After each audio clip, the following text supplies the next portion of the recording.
Good evening, everyone. I'd like to call to order the regular City Council meeting for April 7th, 2026. Madam City Clerk, may we have the roll call, please? Thank you, Mayor. Councilmember Chavez? Here. Councilmember Sternquist? Here. Councilmember Yu? Here. Mayor Pro Tem Chen? Here. Mayor Mann? Here. Next, we have the invocation, which will be provided by Mr. Jerry Jambazian, owner of Wonder Cleaners and Draperies, located at 9136 Las Tunas Drive. Please rise for the invocation, and please remain standing afterwards for the Pledge of Allegiance. Jerry. Thank you, Mayor. Let's bow in prayer, please. Our gracious Heavenly Father, thank you for the opportunity to come to you in prayer for tonight's City Council meeting. We pray for our Mayor Pro Tem, and council members, including all city staff, that you would give them the necessary discernment and wisdom to make decisions that would make Temple City a great place to safely live, work, and raise a family. We continue to pray for the war in Ukraine to end and all the tensions in the Middle East around the world would normalize. Father, it is our desire that people return to civility and caring for one another. Our Lord, we would remember those around the world serving in our armed forces who protect the freedoms we enjoy. Help them to know we appreciate their service. We pray for all the elected officials in authority over us, including county, state, and federal, and I pray that they would legislate with common sense to bring consequences to those that would do us harm, and may common good increase and partisanship decrease.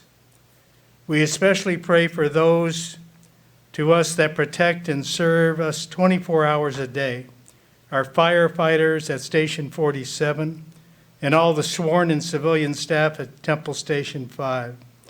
They put on their uniform every day, not knowing what danger will confront them. Lord, watch over them and build a hedge of protection around them. And Father, I just mourn for the loss of Deputy Vargas at the run last week. And God, I just pray for his family. And Lord, those close in prayer tonight for thanking you for the one thing that makes us a great city, and that is our diversity, where we embrace each other, ethnicity, and culture. We ask all of this in your name and for your glory. Amen. Amen. Please join me in the Pledge of Allegiance. Put your right hand over your heart, face the flag. Ready, begin. I pledge allegiance to the flag of the United States of America and to the republic for which it stands, one nation, under God, indivisible, with liberty and justice for all.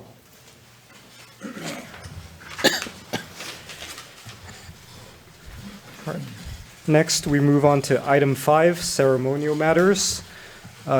Today, it pleases us as a council to recognize the contributions of the Temple City Chinese American Association. Particularly, I know we have Mr. Tim Huang and Ms. Lucy Liu for their dedication and energy to making the Lunar New Year Festival a staple within our Temple City community. And I know there's been some scheduling difficulties, but we're so glad to have you here tonight.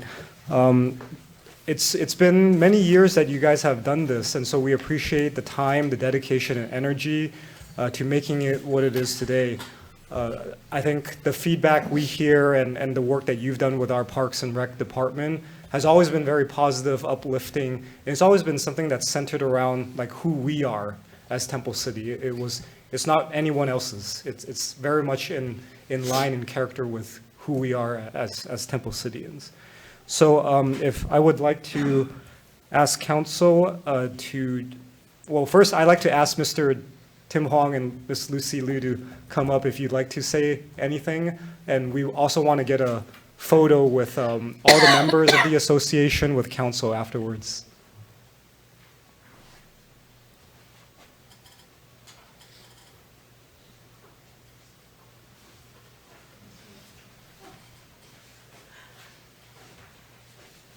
Good evening. Thank you very much on behalf of, well, not on behalf, but thank you very much for this recognition. And it's our pleasure too, because thank you to the city for giving us an opportunity to share our culture. We try to make it a multicultural event, and hopefully we have more years to come to be able to have this collaboration. Thank you very much for all the support. It is a meaningful events for the communities, especially for the Chinese Americans. And you know, all I want to say is just thank you very much for your continued support to this event. I really appreciate it. Thank you. Okay. So if I can ask council to join us for a photo, and I'd like to involve the other members of the association who are present to also come up for the photo if you would like to.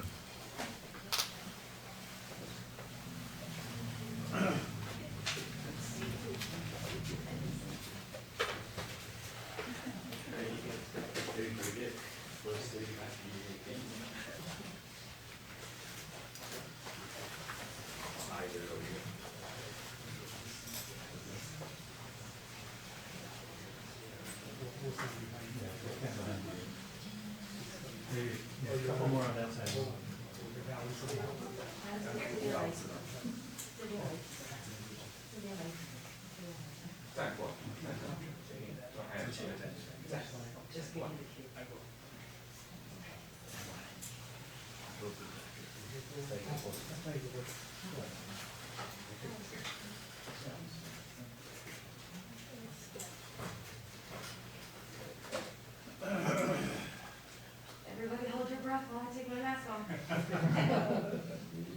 Okay, ready, Lucy? All right, here we go.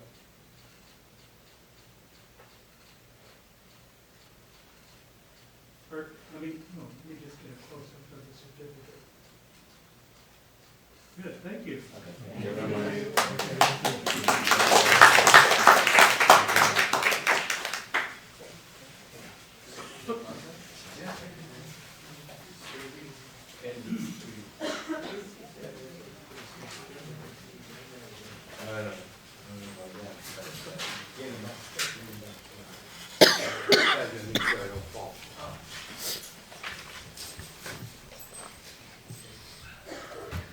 Thanks.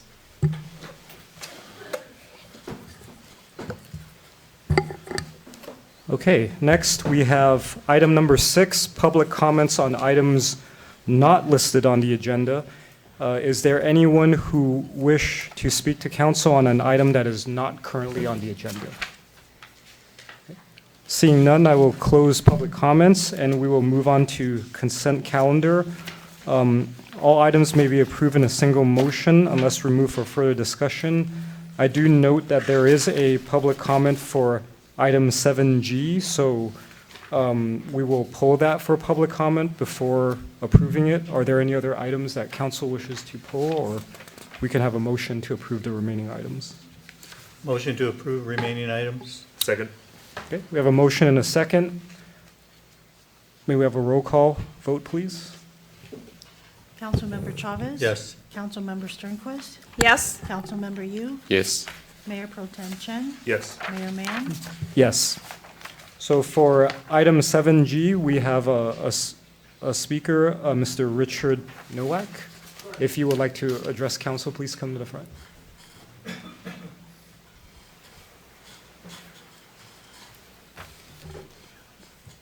I'll try not to take up much of your time. I just want to give you a little background on this item. My wife Esmeralda and I have been living in Temple City about 35 years. We moved into the home.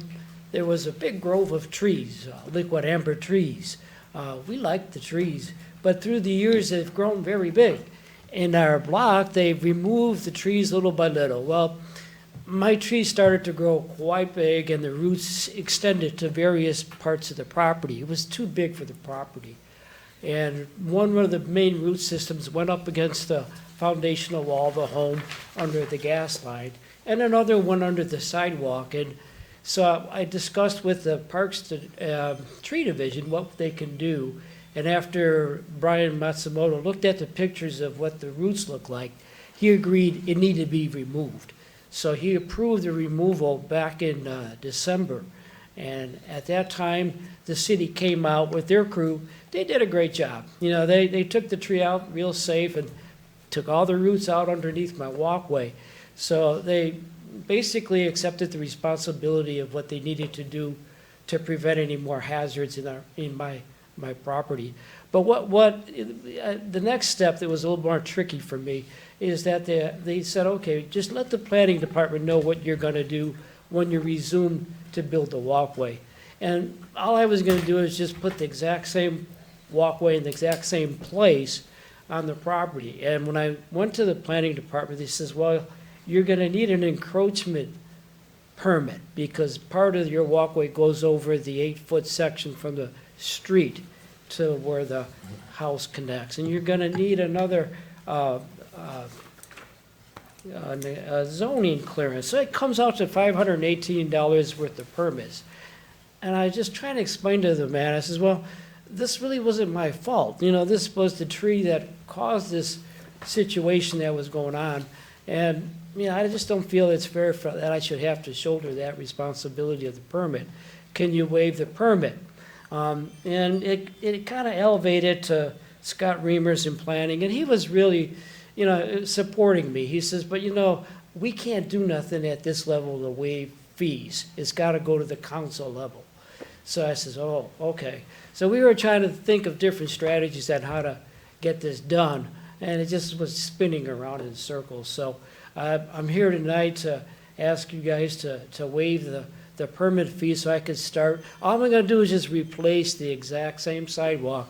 I would never have touched that sidewalk if it wasn't for the situation of the roots kicking it up. There's some pictures that I believe that are in the book, so they show a little bit of that too. So I appreciate your consideration in this, and thanks for hearing me out. Okay. Thank you. Thank you. Thank you. And thank you for sharing. Are there any council questions or discussion points on this matter? Yes. Councilmember Sternquist. No. Oh, no, it's for staff. You're fine. Yeah. You're good, thank you. I had a question for Brian, and Greg also. Is there any way that we could implement some discretionary approval for Scott to be able to do that so that all these steps don't have to be taken?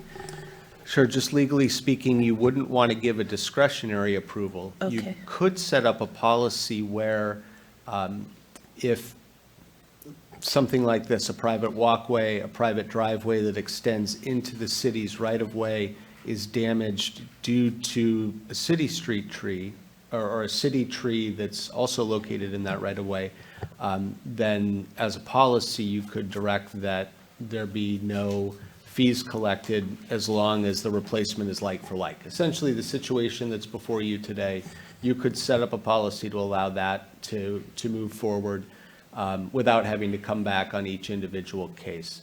But you don't want to set it up where staff gets to pick and choose which ones they want to or don't want to. So that would be longer term, and if you do want us to look into that, we'll be happy to bring that back. Certainly with the age of some of the trees, it might be something at least for staff to look into. I would recommend that we do that. That's all. Okay. And, okay, thank you. Any other questions?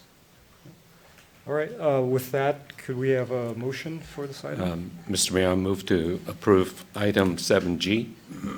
Second. All right, we have a motion and a second. Can we get a roll call vote, please? Councilmember Chavez? Yes. Councilmember Sternquist? Yes? Councilmember Yu? Yes. Mayor Pro Tem Chen? Yes. Mayor Mann? Yes. So item 7G has been approved. All right. Next, we move on to item 8, our public hearing, 8A, which is a continuation of this public hearing for this ordinance to April 21st of this year. City Manager Cook, do you have any remarks you want to provide? If you wouldn't mind, just for just a quick moment, Mayor Mann. I actually asked for this item to be pulled for a couple of reasons. One, our annual series code amendments include a lot of different elements, including state mandates, stuff that comply with state law, some that look for improvement of efficiency, and some aesthetic components. There were some that are related to Las Tunas that is going to be part of a broader discussion that I'd like to separate. So we're going to segregate some of those things out. For members of the public, if they'd like to see the actual ordinance that was approved by or recommended by the Planning Commission, that was on October 14th of last year, PL 254908. If you just look up the Planning Commission agenda, it's there. But that was the reason I wanted to bring that forward, so there's a kind of coherent discussion amongst different elements of the code changes that we're having, so you're not bundling a whole bunch of different subject matters in the same place, but trying to coherently put it. So the next staff report you'll see with the code amendments will be kind of lumped together in coherent subject matter areas. Okay. So I apologize if that wasn't 100% clear as well. So thank you. And so we ask for you to receive for the continuation of the public hearing. Okay. And are there any questions for Brian on this item? No, do we need a vote for something like this? Yes, we do want to vote to continue to the date certain, just so that the record is clear. Well, in that case, Mayor, may I move the, Well, since it is technically a public hearing, let me Okay. first open this item for a public comment. Is there anyone who would wish to speak on this item? All right, seeing none, I will close public comment, and unless there are any final council questions or discussion points, we can entertain a motion. Mr. Mayor, I move that we continue this public hearing for ordinance number 25-1086 to April 21st, 2026. Second. We have a motion and a second. May we have a roll call vote, please? Councilmember Chavez? Yes. Councilmember Sternquist? Yes. Councilmember Yu? Yes. Mayor Pro Tem Chen? Yes. Mayor Mann? Yes. So this is, this will return to us at the next council meeting. Yes, sir. Okay. All right, next, unfinished business, we have none. We move to new business 10A, the annual comprehensive financial report for the year ending in June 30th of 2025. Our city manager. Thank you, Mayor Mann and members of the council. I'll do a brief introduction and I'll turn it over to the city's administrative services director and city treasurer for Temple City, Alex Kang. So before you tonight is the what is called the annual comprehensive financial report. It is essentially the audit and shows the financial condition of the city done by independent auditors who are duty-bound to you as the council and duty-bound to provide an independent audit of the city's financial condition and internal controls. And we'll talk a little bit about that in a moment. What that means is the independent auditors are allowed unfettered access, complete and unfettered access to our financial system, any documents they ask for, and any documents they want. Part of the set of documents that are before you tonight includes a statement from the independent auditors that they did, in fact, receive unfettered access to anything that they asked for. And there was, we as staff did not create any impediments to them receiving those documents and what backups they asked for. The auditor's communication includes in the packet is a series of internal reviews and public reviews, and everything is available for the public to see in the packet. Every communication from the auditors to you as the council is in this packet. The auditors also, in fact, have a discussion. The city wisely, many years ago, created an audit committee so that the auditors could have unfettered communication access to two council members. Those two council members are Council Members Chavez and Council Member Yu. And they communicate directly with the auditors as well. So that, and the purpose behind that is to ensure that the governing body does not have any interference or any impediment to having information about the city's financial condition and the internal controls. With that being said, too, we're proud to announce, as part of this, that we've also received the Government Finance Officers Association Award for Excellence in Reporting for, I believe it's the 13th year in a row. We'll double check on that, though. I think it's either 12 or 13. One other thing before I turn it over to Mr. Kung is, as part of this audit this year, as you know, for the last few years, we've been using ARPA funds and ARPA funds for use for public services. The auditors, when any agency uses over $750,000 of federal funds on a yearly basis over the course of one fiscal year, those are audited independently, meaning they look and make sure that there is compliance with the manner and process that the city used in dispersing those funds and expending those funds. I'm happy to report to you tonight, and Mr. Kung will bring that up, is that the auditors have completed that it's called a single audit, the technical term, and the auditors have also considered that to be a clean audit, which Mr. Kung will talk about in just a moment, and we are in complete compliance with all the federal guidelines related to the use of ARPA funds as well. This is my last comment, a little bit of commentary. Proud of the report that we have before you today because it shows from a transparency standpoint and for you as the governing body, but also for the members of the public, that we are using our funds in a manner that ensures internal controls are strong, but also to used appropriately and legally, so, and in compliance with all guidelines. So with that, Mayor, if I can turn it over to Mr. Kung for a brief presentation. All right, Director Kung. Thank you, Mr. Cook, and good evening, Mayor and council members. Tonight, as Mr. Cook mentioned, I'll be presenting the annual comprehensive financial report for fiscal year 24-25. It's also known as the ACFR for short. And as Mr. Cook mentioned, I'm happy to share that our independent auditors, Clifton Larson Allen, have issued an unmodified opinion, also known as a clean audit, for fiscal year 24-25. But first, I want to briefly discuss CLA's role, as Mr. Cook kind of alluded to. At the end of each fiscal year, an independent auditing firm comes in and reviews the city's finances, and which also requires them to independently test for fiscal risk and sample various transactions for accuracy and appropriateness. Based on CLA's audit, the city was issued a clean audit. And what this means is that our financial statements were presented fairly as of June 30th, 2025, and it follows accounting principles and reporting requirements set by GASB.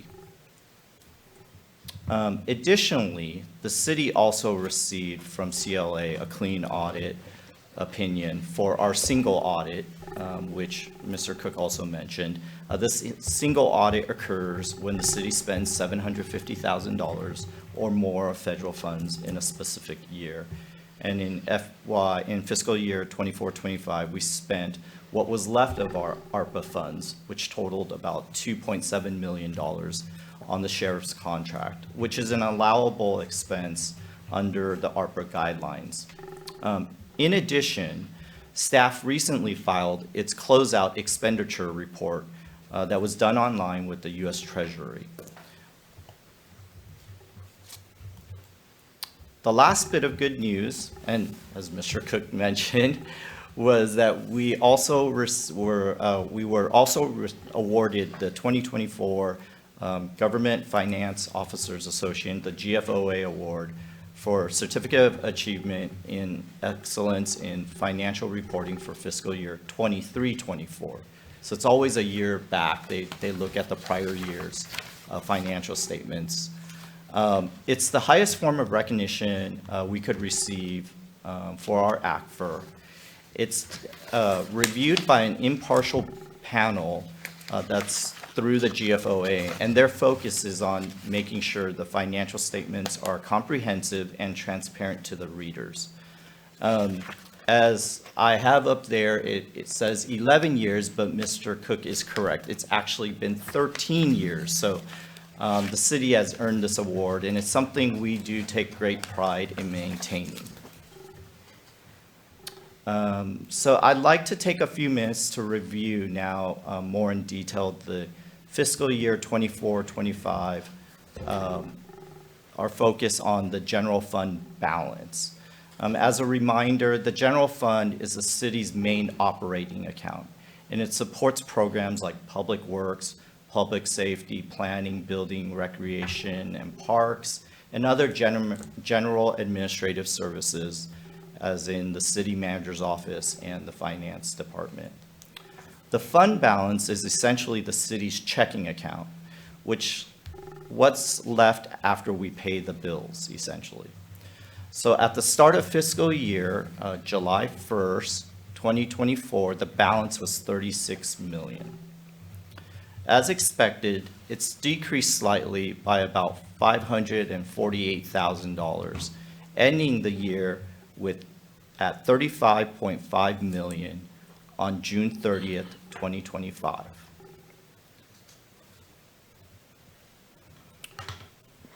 And I'm sorry, there was a little bit more.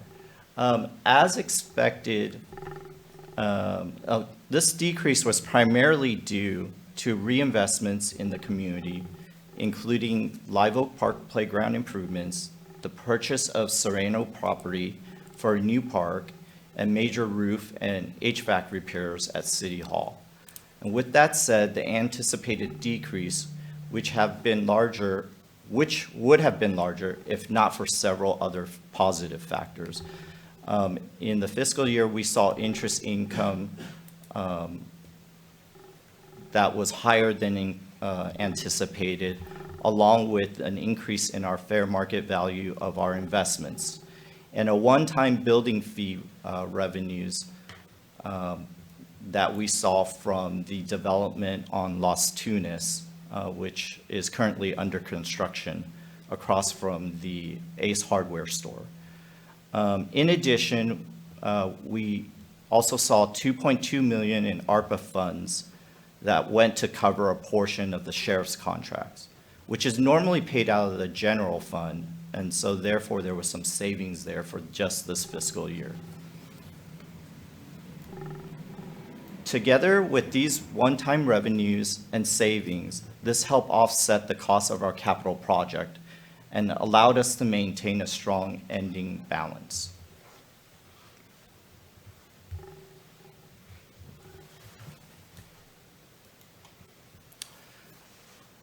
So just to recap, the general fund generated a little over $22.7 million in revenue compared to a projected $19.5 million. As mentioned earlier, this increase was largely driven by higher interest earnings and gains in the fair market value, with one-time building permit revenues. We saw moderate growth in property tax and franchise revenues, such as Edison and Southern California Gas Company fees that were received. On the expenditure side, we spent $22.7 million, which came in below the $24.7 million budgeted. The savings are mainly due to timing. Some capital projects, like the HVAC and roof repairs, were completed in early fiscal year 25-26, our current fiscal year. So those funds weren't fully spent in the previous fiscal year. In addition, the financial system upgrade is still in progress, and that will be carried over into the next fiscal year. We also had some recent retirements in the department, and that has taken a little bit longer. That's one of the reasons why the financial upgrade has taken a little bit longer. And so hopefully we'll have most of those modules, those financial modules, in place by June of 2027. We also had some staff vacancies across the departments that have been filled or are in the process of being filled. And so the key takeaways as we move into fiscal year 25-26 is this. The general fund will no longer have ARPA funds to offset a portion of the sheriff's contract. So public safety costs will start to return to normal in this current fiscal year. At the same time, interest income may begin to decline as we use more cash on major capital projects in the coming years. And with ongoing economic volatility at the moment, we may see some decreases in the investment value and the interest rate yields that we've been generating currently. From a citywide perspective, these figures not only includes the general fund, but also special funds, such as lighting and landscape districts and transportation funds. Special funds just means that there are restrictions on what we can use the funds for. For example, Proposition C can only be used for certain streets, while Measure R may be less restrictive and may be used for more streets. Overall, the city has saw an increase, a net increase, which totaled $13.2 million. The reason for the increase is mainly due to timing, once again, of the completion of our capital projects, which will be carried over into future fiscal years. For example, the 24-25 street pavement project was completed actually in the first half of our current fiscal year. And so those revenues from the gas tax and Measure M and Measure R and other street maintenance funds were carried over into the current year. And therefore, the net position reflects the carryover in our current fiscal year. In conclusion, the city is in a healthy financial position. We continue to reinvest in our parks, roads, and facilities. And with the passage of Measure TC, we'll create a separate account to track those revenues separately in the future fiscal years. And lastly, due to the volatility of just the current economic climate, staff will continue to monitor inflationary costs and fluctuations in interest rates and try to lock in investments, but still maintain enough cash in the bank to complete projects in future years. I would like to make a final comment, and I really wanted to thank my staff for all their efforts in getting everything out in a timely manner. I had 2 new accountants that were hired this year, or started in June and October of 2025. And they've worked incredibly hard to get caught up to speed and learn all the ins and outs of how we do things here in Temple City.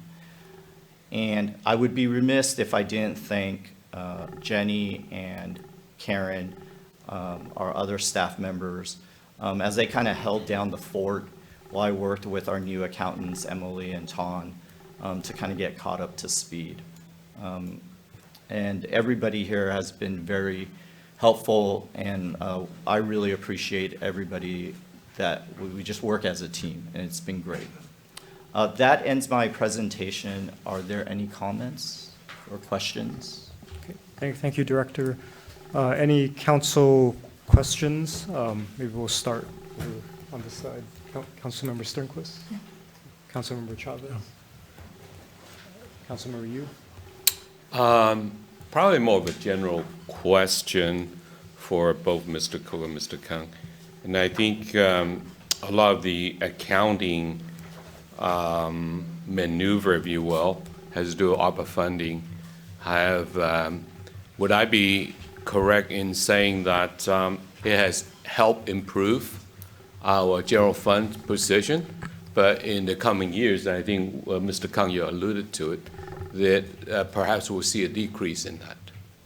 Absolutely. In fact, our next item that we'll provide, thank you for that prelude to our next item. Right. We'll show you where the fund balance is projected to go with the committed projects, in particular Sereno Park and Sultana Park, of which we've made somewhat I'd call a large down payment on in terms of that downturn. So, but one thing I will emphasize, and this council was very clear on, with the use of ARPA funds, that they were to be one time and not to be used for ongoing expenses. Many agencies get in the difficult position of using one-time funding for ongoing expenses, this council made a very deliberate and distinct decision to say, no, we will not do that. We will reinvest in the community, but we will do it in a manner that, and that's why that's reflective. That's partially why you did not see the level, and as Mr. Conga talked about, a lot of things that kind of offset the fact that we could get to 35 million last year, but we're going to go down this year, and we'll show that in the next item. But we were in a very good position because we did not put it in a bucket of escalating ongoing operating costs that increase over time. Thank you. Any more? Mayor Pro Tem Chen, any questions? Just real quickly, I know I took a government accounting class at East Los Angeles College in 2010, 2011 school year after I finished my degree and all of that. And back then, I think it's called a certified annual financial report. But congratulations to staff on the well-deserved honor of this recognition. Thank you, sir. Okay, thank you. I have no questions at the moment. I do want to open up this item for public comment. Is there anyone who wishes to address council on this item? Okay, seeing none, I will close public comment and we will wrap up with council comments, starting with Councilmember Sternquist. I just want to thank Alex and staff, your staff, for an excellent job, and I was very excited to hear about the award, so made sure that Brian, The post is ready, ma'am. okay, is going to post that on our Facebook site, our government Facebook site, so congratulations. I think it would be better news if we didn't make it, actually, since it's become pretty standard. So good job always, as we have done the last 13 years. So that's all I have. Thank you. Thank you. Councilmember Yu, any final comments? Yeah, thank you, Mr. Mayor. I'll speak for a second for the audit committee, and consisting of Councilmember Chavez and myself. And it's been really quite an honor to serve on that committee. And I just want to reemphasize what Mr. Cook has said. The auditor had really direct access to both of us during these meetings. But I'm very, very happy to, as Mr. Cook had alluded to, that with the city has been receiving a very clean bill of health. Essentially, the auditors are looking at our systems, our accounting systems, and our funds, and whether or not we're making a fair representation. Now, as we all, unless you are an accountant by training, or like Mr. Chen over here taking that class, the city financing, the accounting is a very, very complicated process and mechanism and records.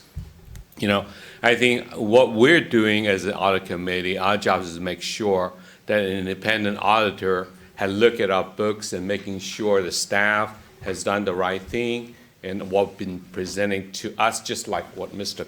Kang has done right now, is a fair representation of city's finance. And very, very happy to report that. Because last few years, as I think Councilmember Chavez will remember, we always seem to have a little here and there, little corrections here, a little tweak that needed. But this year the audit did not find anything. So I'm pretty happy to report that.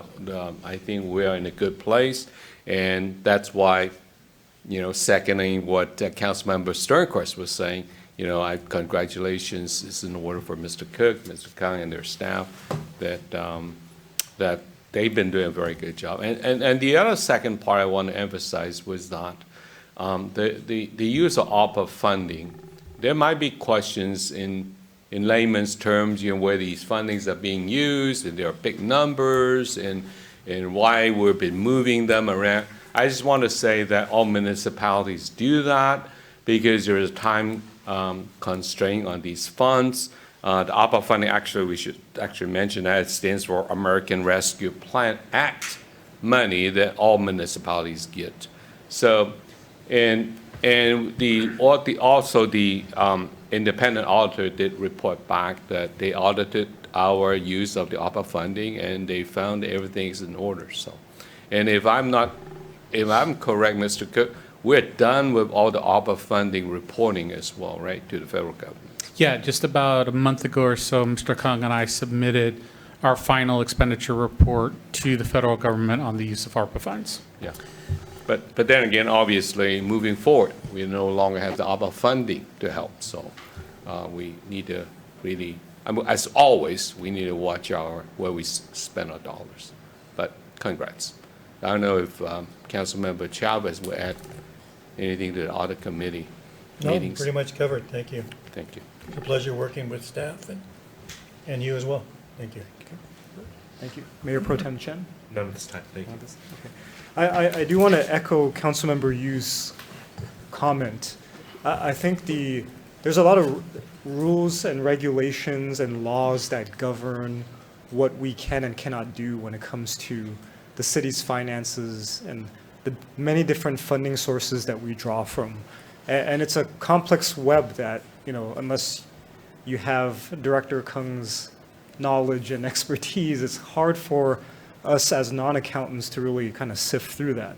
So definitely a big congratulations to the entire city team for not only getting the award, getting the clean audit, but I also want to thank our audit committee, Councilmember Chavez and Councilmember Yu, because there's hours that go into them meeting separately and representing council to essentially be an additional kind of checks and balances in the whole system. So, and I just want to end on this note and say that I think this demonstrates that one of the values we have as a council is, I'm just going to call it like fiscal discipline, where we use the word responsibility a lot, but discipline implies that there's a set of systems and behaviors that we implement routinely to ensure that we don't deviate far off the path.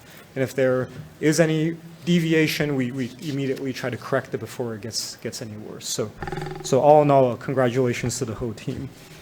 I think we need a motion for this item to receive and file.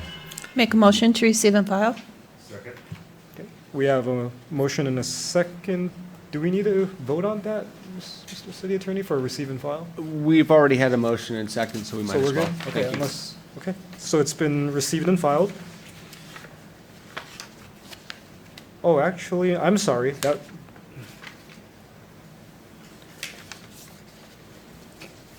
I'm reading the wrong item. So there actually is a recommendation to, We just need the roll call now.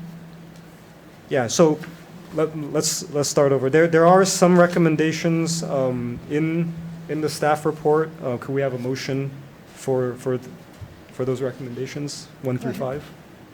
I'll make that motion, Okay. numbers 1 through 5, unless you'd like me to read them. No, you don't have to. Okay. Oh, second. Second? Okay. Motion and a second. Can we have a roll call vote, please? Councilmember Chavez? Yes. Councilmember Sternquist? Yes? Councilmember Yu? Yes. Mayor Pro Tem Chen? Yes. Mayor Mann? Yes. All right, next we move on to item 10B, which is the fiscal year 2025-26 mid-year financial review, treasurer's report, revenue, expenditure, and capital project summary reports and budget amendments. We'll start with our city manager, Cook. Thank you, Mayor Mann and members of the council. Even though this says mid-year, we like to bring this item to you after you've seen the audit and you've seen the audited financial statements, because they feed right into, rather than showing you in a mid-year, sometimes agencies will provide that and show an unaudited fund balance. So you kind of still, it's within the ballpark generally speaking, but you want to know what those audited financial statements look like for your fund balances going forward. So that's why the mid-year is brought to you during this time. And it provides clarity and an idea of where you stand financially going through the course of the fiscal year from the prior June 30th, in this case, June 30th of 2025. I'm happy to report to you that our budget projections are on target.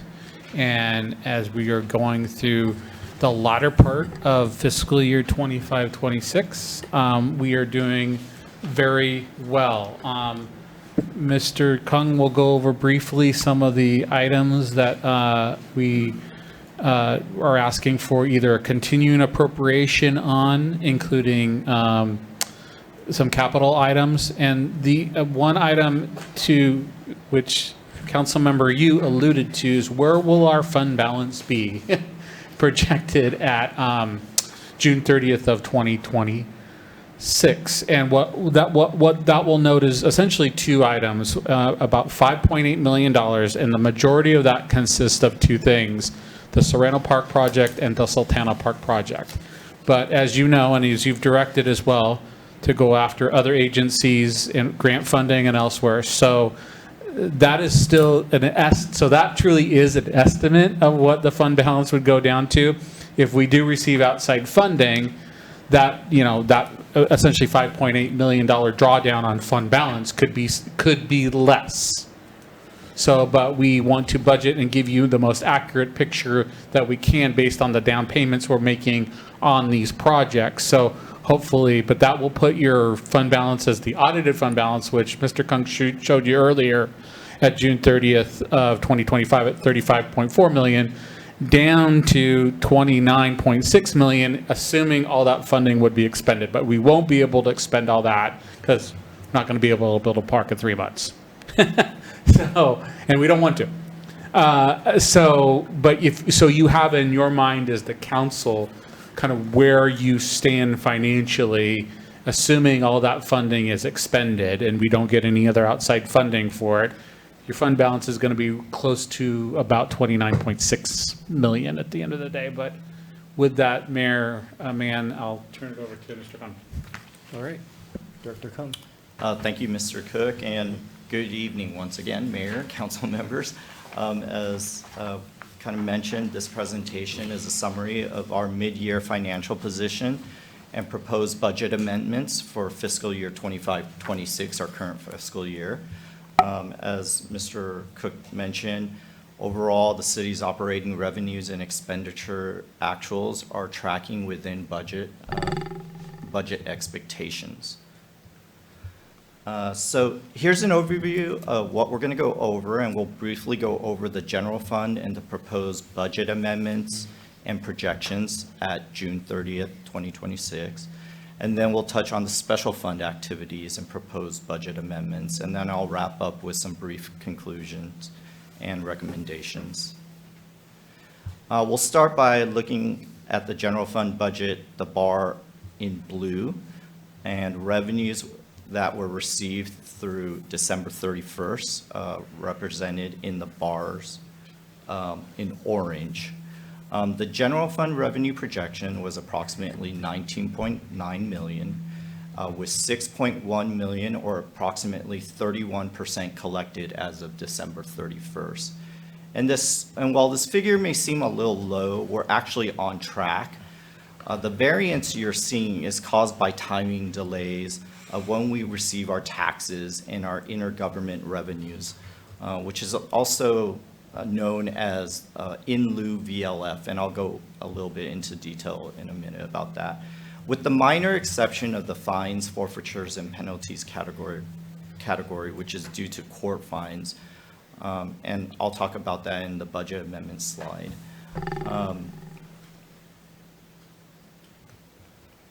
So let's take a closer look at our big four revenue sources here in the city. Overall, we're currently on track, and we expect revenues to continue to align with projections through the remainder of the fiscal year. The big four revenue sources is made up of property tax, sales tax, building permit fees, and in lieu VLF, which is vehicle license fees. And that makes up approximately over 70% of the general fund revenues. The blue bar here represents what we budgeted for the current fiscal year. The orange bar represents what we actually received through December 2024. And the green bar represents what we received through December 2025. As you can see, in building permit fees, we received a little over $1 million in 2024. And that's because of that large one-time public building permit fee that we received on the Los Tunas project that I mentioned earlier.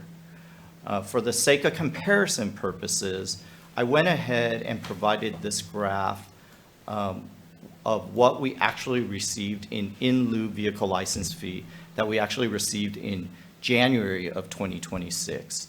As you can see, we've hit our projection, and that will more than likely meet what we estimated as of June 30th, 2026.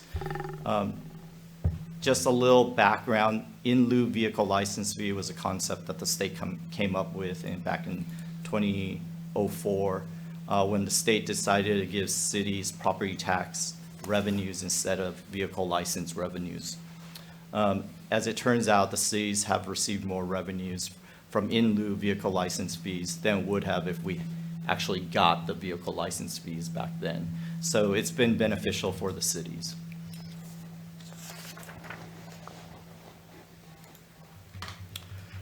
Next, I'll move on to the general fund expenditures. And the key takeaway here is that our operations expenditures is on track, and some capital project funding will likely be carried over into the next fiscal year, and I'll further explain in a moment. Total general fund expenditures are budgeted at $25.8 million, which is in the blue, which includes also one-time expenditures and capital expenditures, with $9.4 million that was spent by mid-year. Overall, that's about 37% of the budget, which is below the 50% midway point. And this is kind of expected, and a big reason that it's below is timing. For example, we receive invoices a couple of months after we get our services from some of our partners, as far as with the Sheriff's Department and LA County Public Works. The billing from those agencies tends to come a little bit later, and so therefore, as of December 31st, we may have not gotten all the bills back in December for services that were rendered in December. In addition, expenditures are lower due to the timing of our capital projects, as Mr. Cook kind of alluded to, specifically the Sereno and the Sultana Park projects. We've combined to budget approximately over $5 million in the community service category, and that's why you probably see that's a little bit tracking much lower. As these projects continue through the development process, a large portion of those funds will likely carry over into fiscal year 26-27. That's our budget coming up that we'll be preparing. And I'll talk more about how that impacts the ending general fund balance.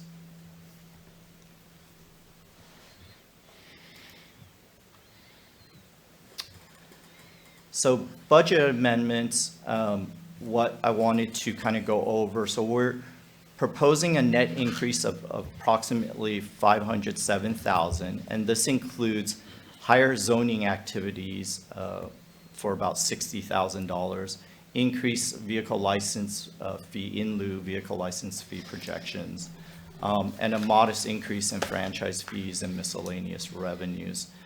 Now, as I previously mentioned, there was one category, court fines, that is lower, trending in lower, and that's really due to kind of the timing issue as far as when we've been filling the CSO positions that we currently have been filling.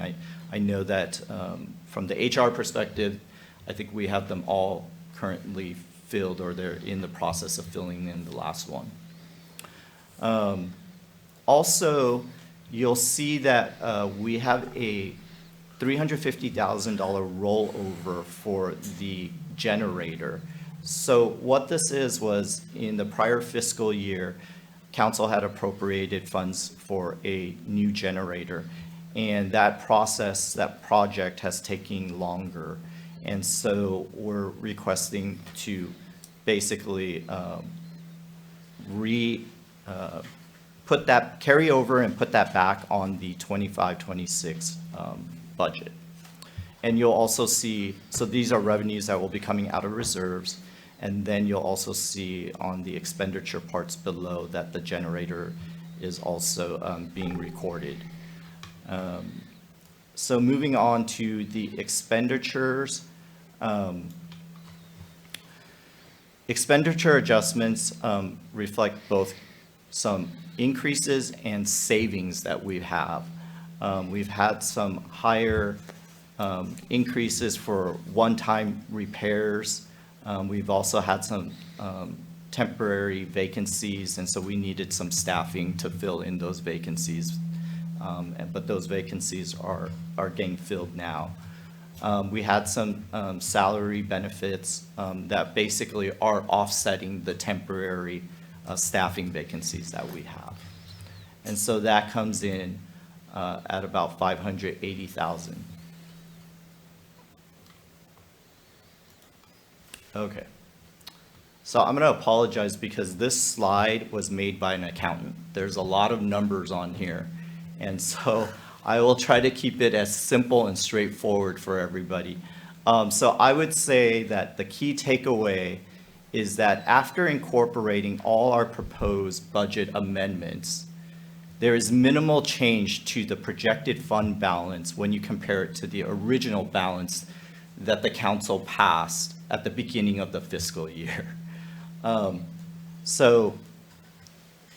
However, I do want to note, and as Mr. Cook alluded to, that the estimated ending fund balance is roughly about $20.6 million. But knowing that the Sultana Park and the Sereno Park projects will probably carry into the next fiscal year, it's likely that our ending fund balance will be higher than what is estimated here. Now, it's basically saying if we were to basically have the park all spent and built by June 30th, we would be at $29.6 million. But we're still in this process of developing and designing the parks. But what we've done is basically we're saying that this $5 million for the parks have been assigned for these two projects. Okay. So I'm going to briefly walk us through how we arrived at this estimate. So as you can see here, the original budget, this is what council passed. The city approved 7/25 through 12/31, and the next column below it, those are our adjustments here. The 7/25 through 12/31, these adjustments primarily were made up of the salary increases from labor negotiations. And so that's what the majority of that column represents. The proposed budget amendments is what I'm currently proposing to you and what's described in the staff report. And then when we finally get down to the reserved estimate here, this is what if council was to approve the proposed budget amendments, we would get down to a decrease in the current fiscal year of 25-26 of $5.8 million. What that means, once again, is if we were to spend all of this $5.7 million, which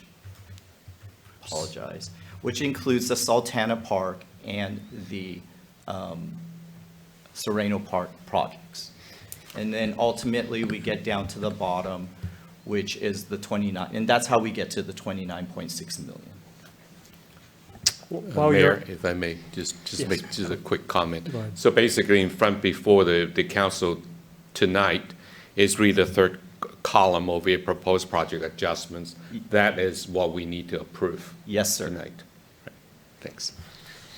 And while you're on this slide, the 5.8 million referenced for the two parks, does that include or consider the grant for the design services for Sultana, or is this assuming that the grant doesn't exist? No, it does not. Correct. That's correct. It assumes that the grant does not exist, and that this is just a placeholder number, our best estimate at the time, and we'll know once we get through the design and the work of you and Councilmember Sternquist work on the Sereno Park for the council to consider.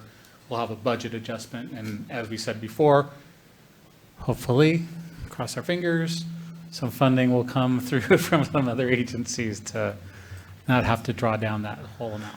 Okay. So in other words, this number, again, is subject to change based on some other variables. Right, but what we want to give you, and I don't want to use the word worst-case scenario, but it's like the full, to the best of our knowledge today, what would be kind of the full drawdown as we know the scope. We don't have an engineer's estimate on the project. Well, we do have an engineer's estimate on Sereno. We don't have an engineer's estimate on Sultana Park yet, but this is kind of where we think things could possibly land. Got it. Thank you. I think, Matt, Yes, please. I know that was perfect timing for that question because I had some same thoughts and I thought this might be an appropriate time to bring up. So and staff's done a great job getting the regional park. I had the honor of attending that ceremony to receive that. So if there are other additional opportunities, whether it's federal and state, that would also help. This being a placeholder, the more grants and outside funding sources we're able to secure, that could possibly replace that number. That's correct? Brian? Absolutely, Councilmember, Mayor Pro Tem Chen. At this time, could you share about the possibility of the grant from Mike Fong? Sure, we put in a $1.5 million grant request to Mike Fong for Sereno Park and another $750,000 of the remaining portion, what we think the engineer's estimate of 2.2 million, 2.1 million will be for Sereno Park. So that's what we're looking for. But we can always use help and different types of help to make that happen. And Mike Fong put in our request. There was only 2 that he has moved forward, so it looks very positive. So it does look like we have very good representatives, state and federal, that are advocating on our behalf. But I know this may be a subject for another day, but I know that many cities engage in the services of lobbying and looking for additional opportunities. I think not just lobbying for legislation, but specifically seeking out grant opportunities, aligning ourselves with the priorities of state and federal government as they consider these type of projects. I think it reminds me of a Chinese saying that it says like you're throwing some bricks to attract the jade. It's basically the intention. I think it may be worthwhile for us to explore possibilities of engaging in the services of outside services to advocate on our behalf with state and federal and other sources. Staff's done a fantastic job getting the design grant as well as for Lower Zusa. I know the announcement that was recently made with Congresswoman Judy Chu, but I think that we can continue with that momentum and do more. Look forward to discussing it. If I may ask, Councilman Chen, you're referring to perhaps retaining some grant writing vendors or consultants to assist us? Is that what you're referring to? Yes, I think from recent conferences that I've attended and other council members I've spoken to, I think there's been a number of California cities that engage in the practices of retaining lobbying services for state and or local government. And I think that landscape is vastly changing. In my day job working in the state legislature, I see that there's been it's a dynamic place because oftentimes those people that are advocating on behalf of various private sector or government clients are the very people that worked in government prior. So as that landscape change, I think there are opportunities where we can position ourselves in the best manner so that we can advocate for the most amount of funding available so that we can deliver on these projects and have the least amount of impact to our budgets. Mayor? Yes. Just to piggyback on that, Foothill, Transit employs a lobbyist. We pay her about, I'm going to say maybe $4,200 a month, but we just received a federal grant from both Linda Sanchez and Judy Chu. This lobbyist works closely with them. And I think one was for $850,000 and the other one was close to that also. So that $43,000 that we spend for that lobbyist really has paid off continually. This is not just, it's not the first time.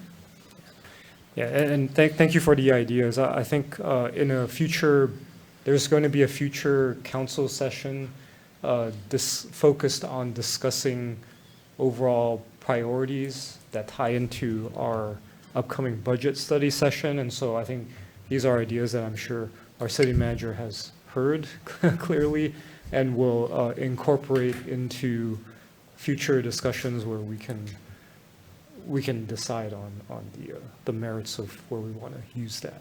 So, but thank you for bringing that up. Thank you. Yeah. So I'd like to return the presentation back to Director Cotton. Okay, so we're going to briefly talk about how the special funds revenue expenditures are doing, and talk about the amendments eventually that we're also proposing. The special funds includes, as we previously mentioned, the major funds like gas tax, Measure M, Proposition A and C. They're all tracking within budgets. Like I mentioned previously, these are restricted funds and they can only be used for either transportation or infrastructure. And so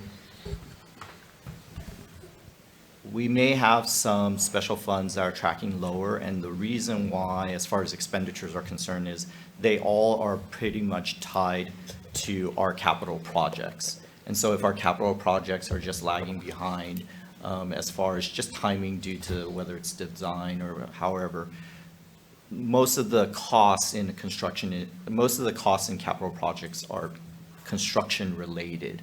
And so if we haven't hit the construction phase, then those bills aren't coming in. And so that's why you're seeing the expenditures coming in, trending in lower currently.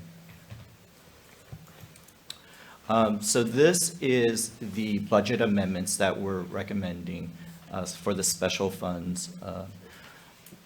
One of them, the largest amount, which is 1.5 million, is for Proposition C reserves. And this is really just a carryover project, specifically the Santa Anita project.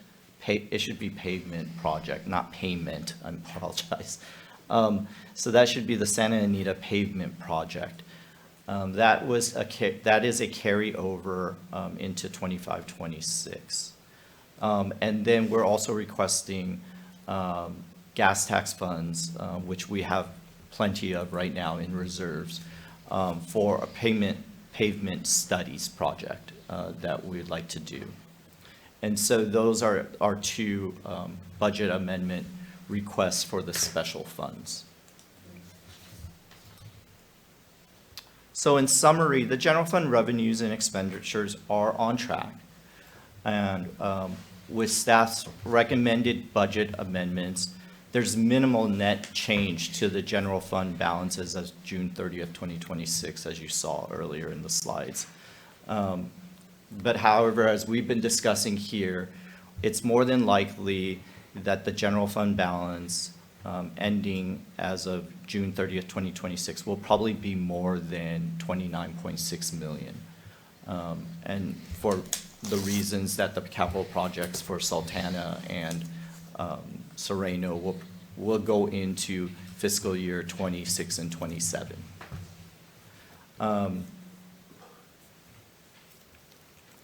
So staff is recommending to council to receive and file the 25-26 mid-year financial review and related reports and approve the proposed budget amendments. This concludes my presentation. I'll be happy to answer any questions. Okay, thank you. So we'll start with council questions. We'll start on this side. Councilmember Yu. I don't have any questions. I think we asked plenty. Okay. Thank Mayor you. Pro Tem Chen. None to start. Councilmember Chavez. No further questions. Councilmember Sternquist. No, thank you. I have no questions at this time either. I'd like to open up the public comment for this item. Is there anyone from the public who wishes to address council on this item? Okay, seeing none, I will close public comment, and we will go to final council comments and deliberation before a motion. Councilmember Yu? No further questions or comments. Okay. Mayor Pro Tem Chen? Councilmember Chavez? None, thank you. Councilmember Sternquist, any final comments? Thank you. All right, and then I'll just say, as City Manager Cook alluded to, this was a good segue from the initial item 10A, and kind of rounds out kind of the discussion on this. So thank you very much for staff preparing this information for us. At this point, can we have a motion to receive and file, as well as approving the proposed amendments? Yeah, Mr. Mayor, I would move that we receive the fiscal year 25-26 mid-year financial review and related reports. And secondly, approve and authorize the proposed general fund and special fund revenue and expenditure budget adjustments as indicated in attachment A. Second. Okay. We have a motion and a second. Unless there's any objections, I'd like to have a roll call vote, please. Councilmember Chen? Yes. I'm sorry. Councilmember Chavez? Yes. Councilmember Sternquist? Yes. Councilmember Yu? Yes. Mayor Pro Tem Chen? Yes. Mayor Mann? Yes. Next, we move to item 10C, which is adopting the resolutions authorizing agreements with the California Department of Tax and Fee Administration and resolution authorizing the examination of transactions and use tax records and approving the transaction tax audit and information services agreement with HINDERLITER, the LLAMAS and Associates, HDL. And so I guess we'll start with our city manager, Brian Cook. Yeah, I'll thank you, Mayor Mann and members of the council. Before I start, I'd like to acknowledge Mr. Murphy's colleague, a partner with Burke Williams Sorensen, Robert Koo, who was behind the scenes the entire time, providing us with sound legal analysis and sound, because it's a very complicated process to get through as well.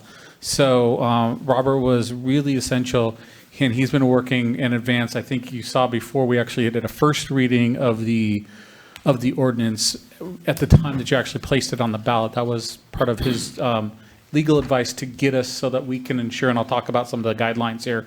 And Robert is here for any technical questions that you may have as well. But I want to thank him and Gray and Mr. Murphy and for bringing their expert elections tax attorney on board to help us as staff through this process. So as Measure TC passed this past March, we've had the second reading of the item, so it now 30 days later it is in effect. There's also state statutory timing process and agreements that have to be done, and that's part of this process here today. So after the agreement, so the state actually bundles all of the new taxes that have been passed through various election cycles, bundles those, and actually by law is allowed to charge for kind of, for lack of a better term, a setup fee to do all the mechanisms and everything else that they need to do to collect that tax.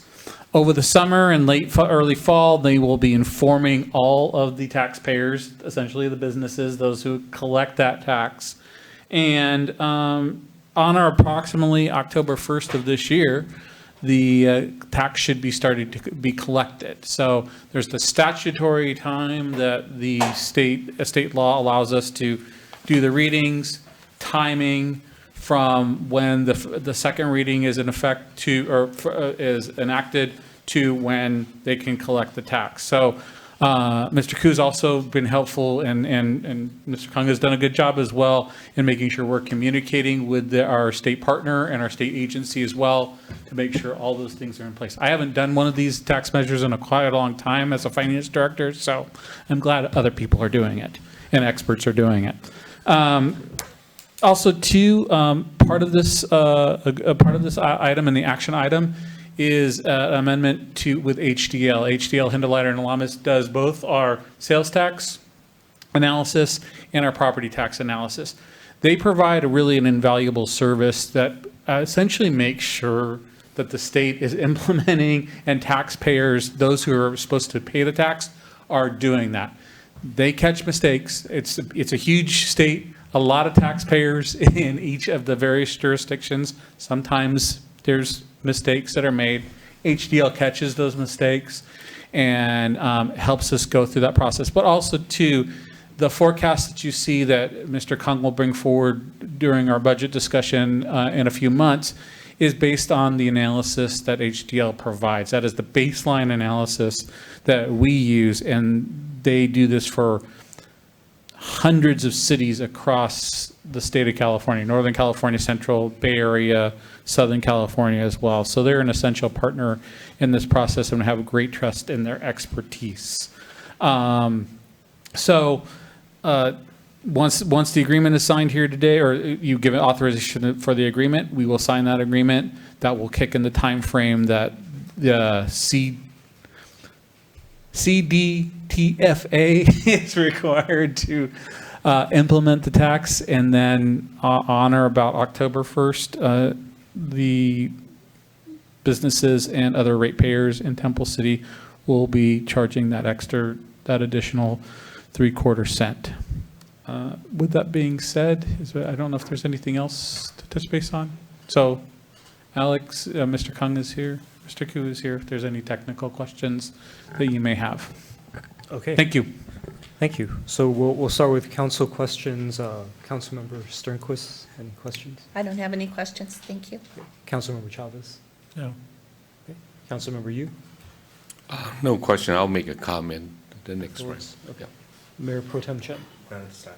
Okay, so I just have one question. So just to be clear, even though the sales tax revenue, this increase, this increment that was passed comes back entirely to us, at least according to the table for the administrative costs associated with that goes to the, Yeah. Like a one-time setup fee. so it's one time, but what is this administrative cost that's ongoing and charged quarterly? So the state does charge a minimal amount for every agency in California, and it's in statute as well, that they charge just for the cost of collecting that tax as well. So then that is a statutory fee that's set throughout. Robert, did you want to add anything? Thank you. We'll go to the tax attorney expert. Okay. Thank you, Mr. Cook. Yeah, so that is essentially it.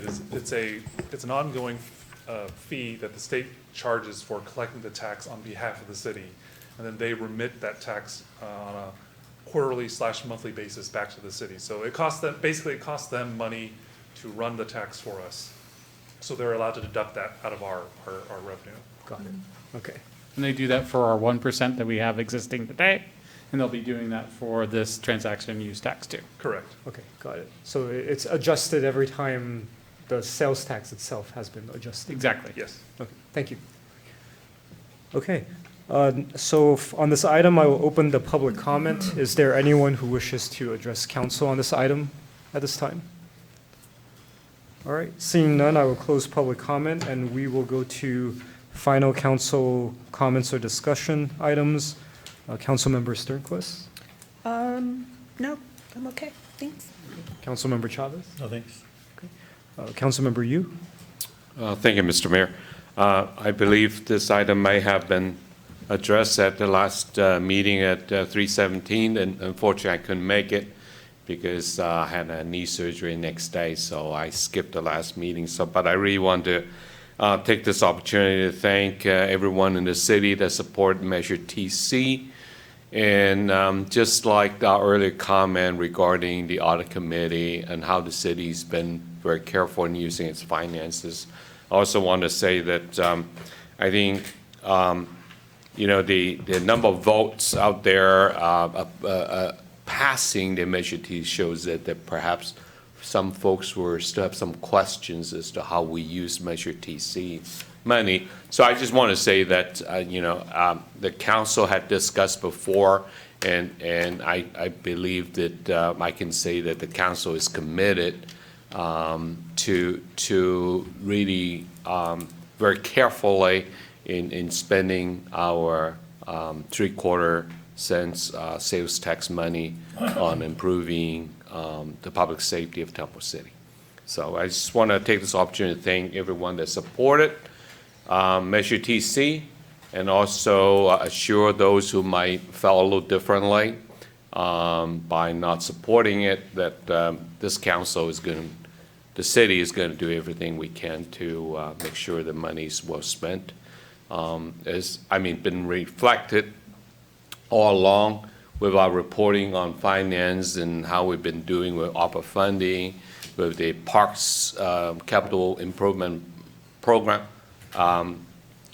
I think the folks out there can be rest assured we'll use the same due diligence, if not more, to make sure that the money will be very carefully and well invested for the public safety of Temple City. Just want to say that.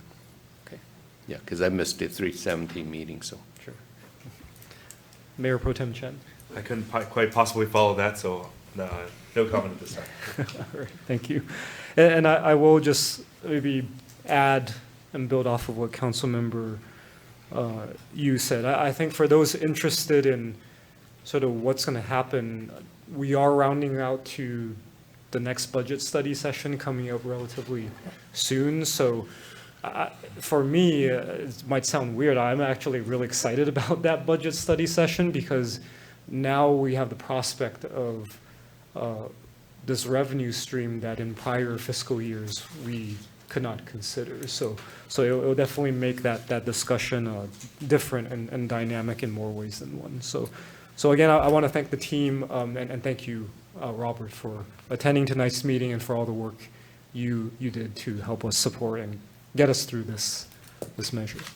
And William? Yes. We will be having a strategic planning session also that will definitely tie into how we prioritize the funding that we'll be receiving. So I think both of those together will give us a great opportunity. Absolutely. I completely agree. Okay, with that, may I have a motion for this item?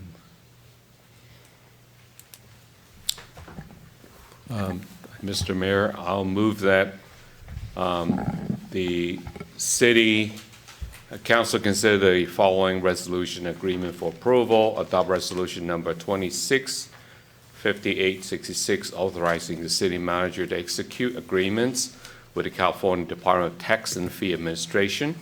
Adopt resolution number 265867, authorizing examination of transactions and use tax records. And lastly, approve the master services agreement with HDL and authorize city manager to sign the agreement subject to city attorney's approval. Second. Okay. We have a motion and a second. Unless there are any objections, I would like a roll call vote on this, please. Councilmember Chavez? Yes. Councilmember Sternquist? Yes? Councilmember Yu? Yes. Mayor Pro Tem Chen? Yes. Mayor Mann? Yes. Okay, that has been approved, and we move on to item 11, an update from our city manager. Thank you, Mayor Mann. I'm sure you've heard enough from me tonight, but very briefly, just want to thank staff for another successful Easter event, egg hunt this past weekend. Do a great job. Part of the great quality of life here in Temple City is the events that bring community together. And thank you to our partners with the Temple City Chinese American Association, Lucy, who is very modest but plays producer, MC, many other roles that she plays during Lunar New Year. So really appreciate her, and Tim and the entire group. So thank you to all the partners who, and also to all the volunteers. We are a small contract city in the sense, small but mighty. And but without those community volunteers and those community groups, it would be much, much more difficult. And I would be coming to you with a lot more requests for funding to do these types of programs, from Camellia Festival to Lunar New Year to the Moon Festival to all, and even Easter, the Easter egg hunt. We have many of our volunteers from our high school, and without them, we would not be able to produce these events that the community not only counts on, but brings together. So thank you to all them. That's it for me tonight, Mayor. Thank you. Okay, thank you. Next, we have item 12, update from our city attorney.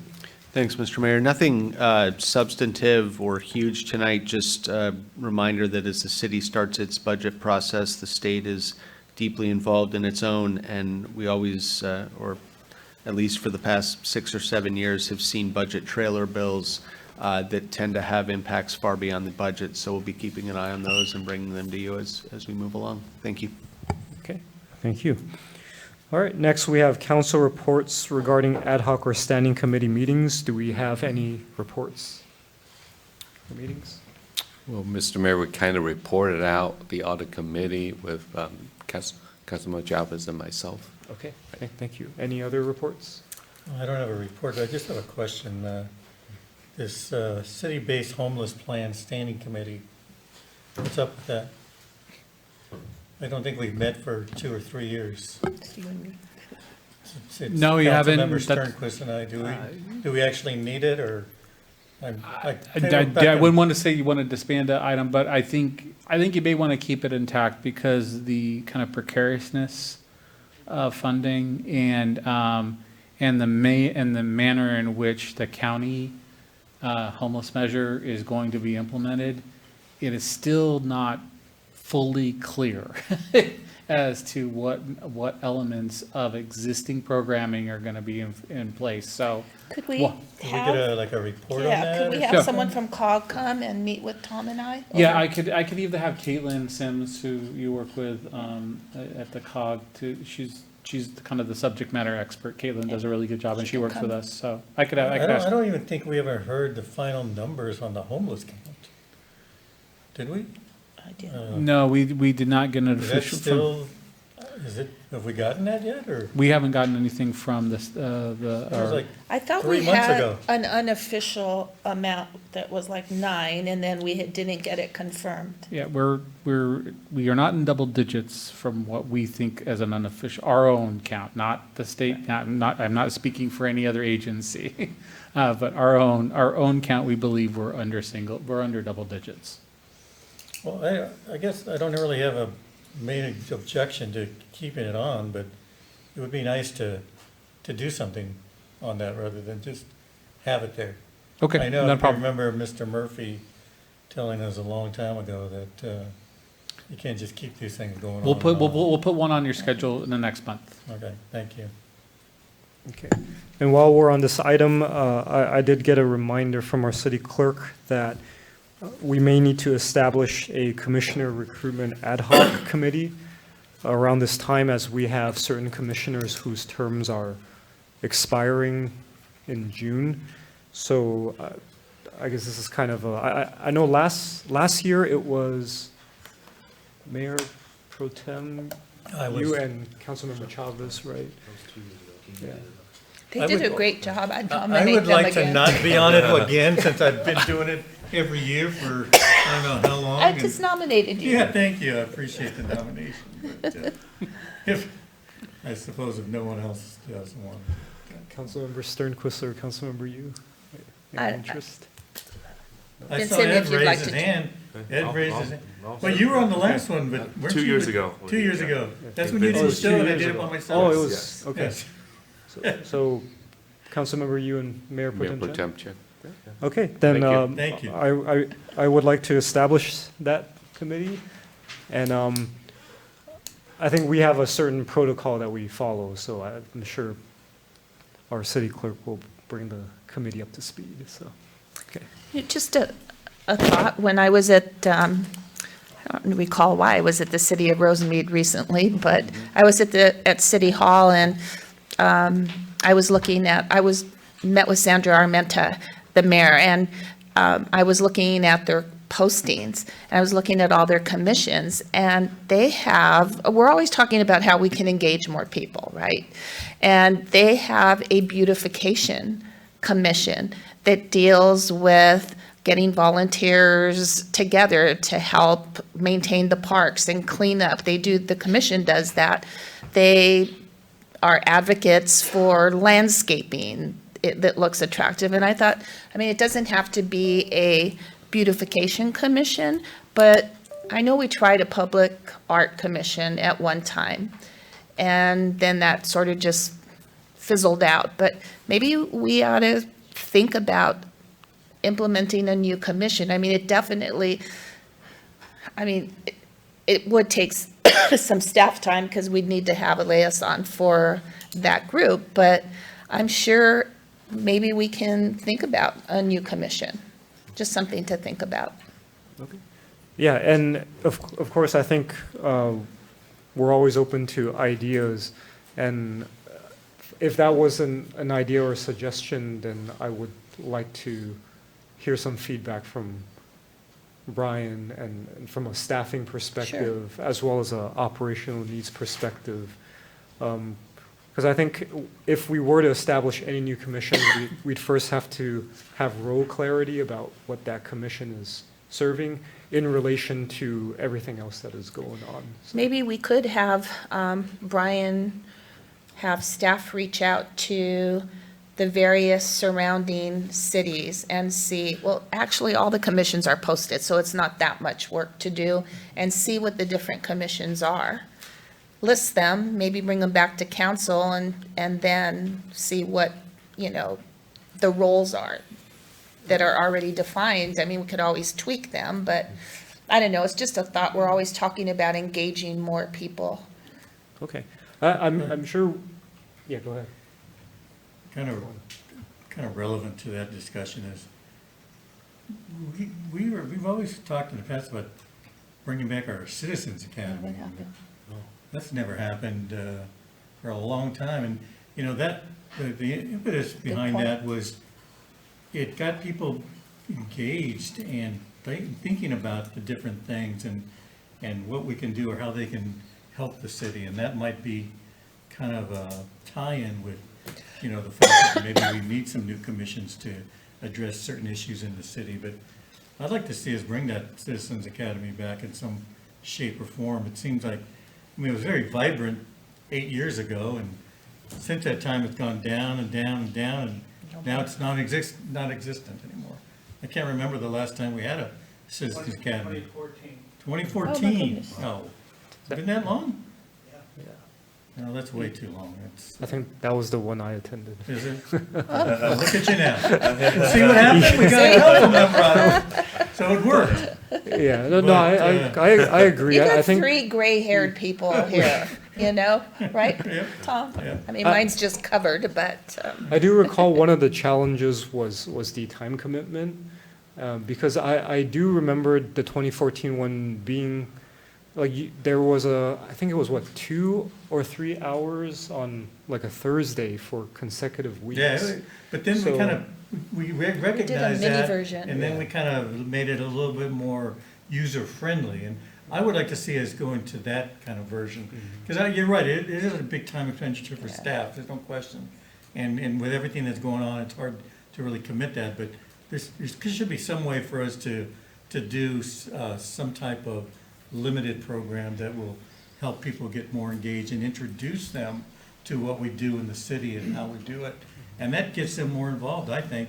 I know that I could probably name off at least half of our current commissioners were attendees of those first Citizens Academy. That's where we got them from. So it helps. I think it does help. Mr. Mayor, I think we've actually moved on to item 14, council items separate from the agenda. Okay. Well, where were you when we were talking about the other stuff? I was waiting for you to say, hey, we're not on the agenda. Now you're, He took a you woke breather. up or what? He was being Move down one line. Thank you. Okay. All right, well, Real quickly, Yes. while we're on the subject of committees. before we leave 13, okay.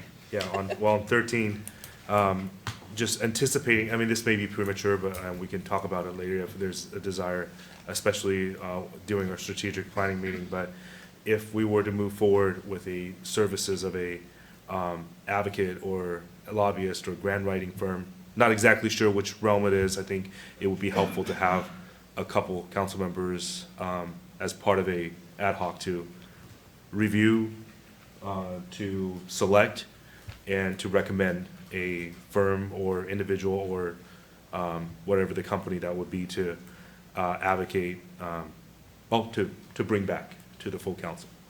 But we can discuss that at a later meeting, but I just thought I'd put the idea out there while we're on the subject of seeking additional sources for, funding sources for the city. So all excellent points, and as Councilmember Sternquist alluded to earlier, I think this is a maybe advance notice to our city manager that's of some of the things that might come up at that strategic planning discussion.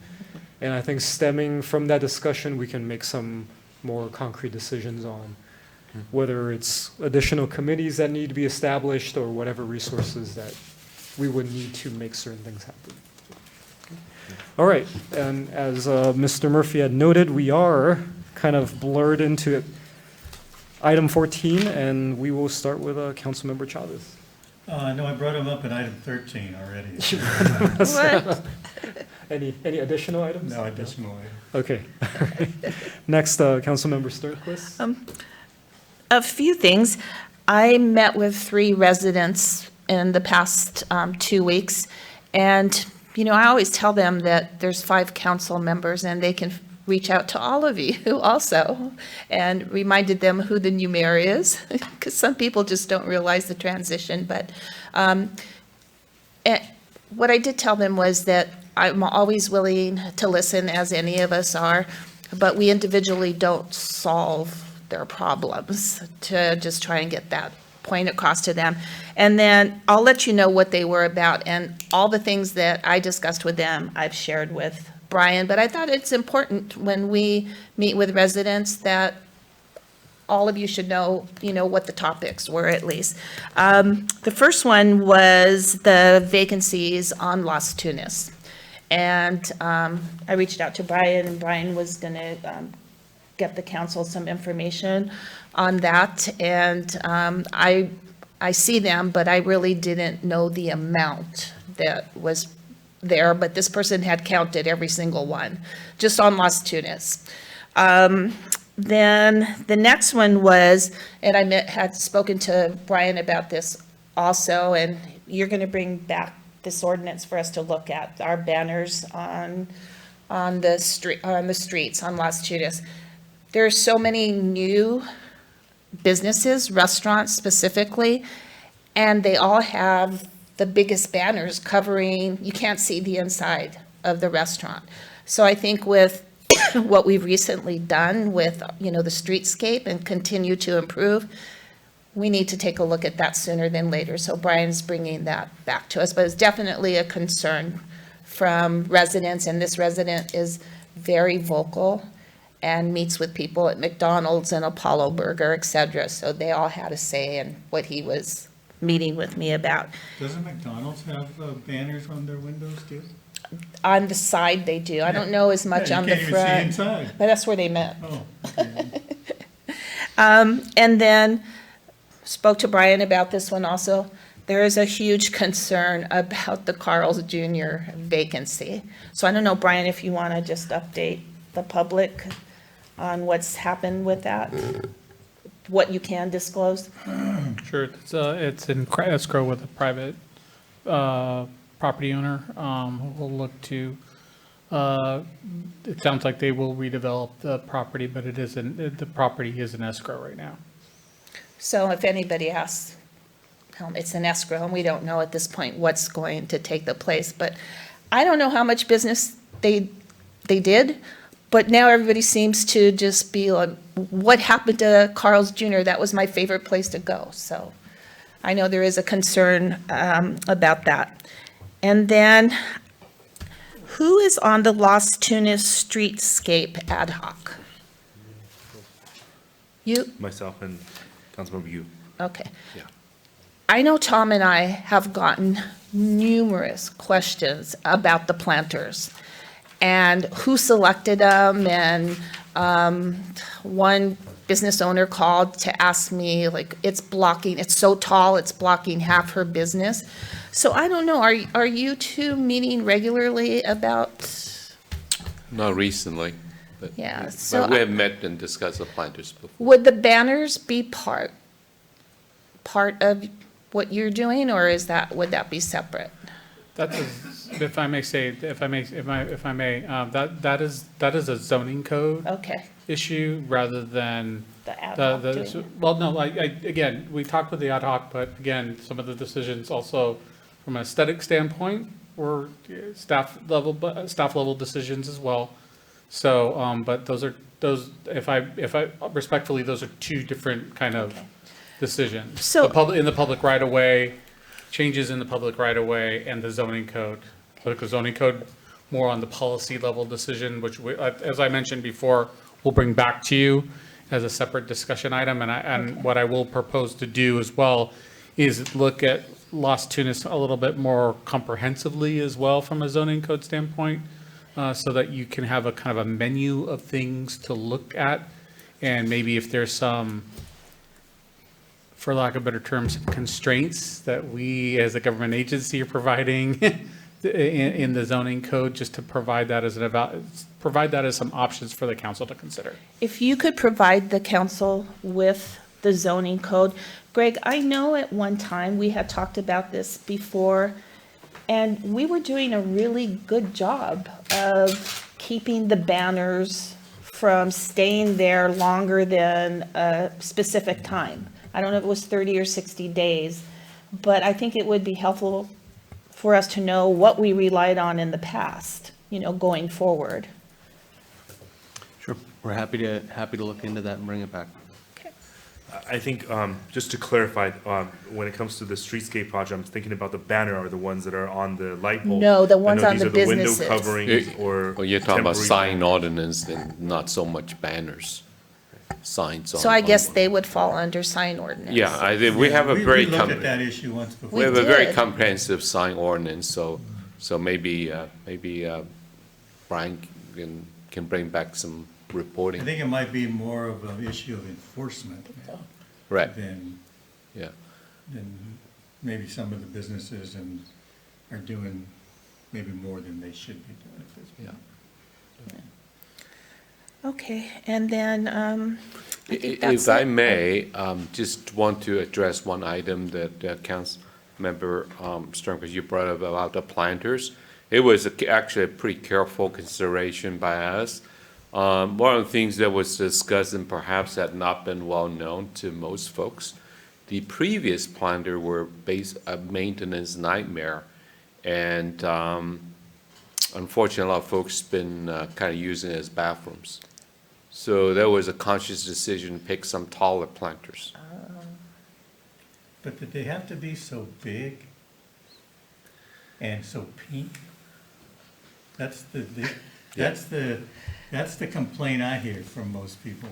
I They're think so it's- big and they're so pink. because it's not a nice pink like your shirt is. It's a Oh, thank you. somewhat of a faded looking pink, I think is probably right. So they're new and they're big and once the trees or the flowers in them start to grow, I think they're gonna see a difference. But all they see now is the big planter. And I don't know if anybody's noticed, but they're all leaking water onto the sidewalk. I noticed that coming home the other day, and I don't know how we water them or what we do, but it's coming out of the They have bottom sprinklers, onto the supposedly, sidewalk. yeah. It's coming onto the sidewalk and it's leaving a muddy mess on the sidewalk. So, So that can't be the right design. But I don't want to get too far. Because Oh, Greg will, oh yeah, Greg is Mr. getting Murphy's mad. gonna have issues here. That's all I Those have. are all issues that we need. We to can discuss. report, we can report back, perhaps. and in terms of the things from the implementation side of staff, of what we've done from an implementation side as staff, we can also bring to you as well. And if it helps the ad hoc can meet again and then bring back another report addressing some of these Okay. things. Well, I think now I understand why they're Tall. at tall. least. I don't know if we necessarily want to share that with everyone, but, Yeah. okay. That's it, William. Thank you. Thank you. All right, next, Councilmember Yu. Again, I'm going to sound like a broken record here because I missed the 317 meeting. So I'm just going to repeat a few things if you allow me, Mr. Mayor. So first of all, I want to take this opportunity to thank our former Mayor Sternquist for your leadership all last year. take so much, because since I missed 317, I couldn't say that. So I want to take this opportunity to thank you. A wonderful State of the City address, and also congratulate to Mayor Min and Mayor Pro Tem Chen for assuming a new role here. Looking forward to working with both of you in the future. And also congratulations in order for Councilmember Chavez and I. We kind of run together, and then I want to take this opportunity to thank everyone that supported us. And I think it shows that, to me anyways, I think it's a referendum on how well the city's been doing, and to allow that, thank the mayor and Mr. City Manager and staff, our sheriff, our fire, if the city has not been doing well, incumbents don't do well. And if incumbents do well, I think it's really speaking to the fact that folks are happy with the current directions. And I think some presentation today too on the finance part. I mean, it may seem kind of mundane to talk about, everything is good, but not too many cities can truly say that. So I just want to take this opportunity to thank everyone for recognizing and supporting us for moving forward. So, yeah, looking forward to another good year. Great. Thank you. Mayor Pro Tem Chen. Yes, just very briefly, I was very fortunate to be able to attend two separate functions where outstanding Temple Cityans were recognized. First was last Saturday at Congresswoman Judy Chu's Woman of Distinction Award. I just looked it up real quickly. I saw that our former Mayor, Councilmember Sternquist, was an honoree back in 2015. But this year's honoree is Samantha Yu Cheng. Her business, Hoya Insurance, is located right next to Temple Sheriff Station, and she's also a resident of Temple City herself. She's really achieved wonderful business success in what she's done, but also giving back to the community and her various nonprofit involvement. I happen to have a personal connection, having been an Alhambra Police Department police officer. I know that there's one judge's court you do not miss, you do not go late at, and that is Samantha's husband, who is the Honorable Adam Chang of the Alhambra Superior Court. So both of them do give back to the community, and they're they're Temple City residents. So I was honored to have attended that last Saturday. And also there was a private promotional ceremony for a U.S. Army officer that took place in a residential home in his backyard here in Temple City, and that was a very special to see. I thought that this resident had served as an enlisted soldier in the U.S. Army for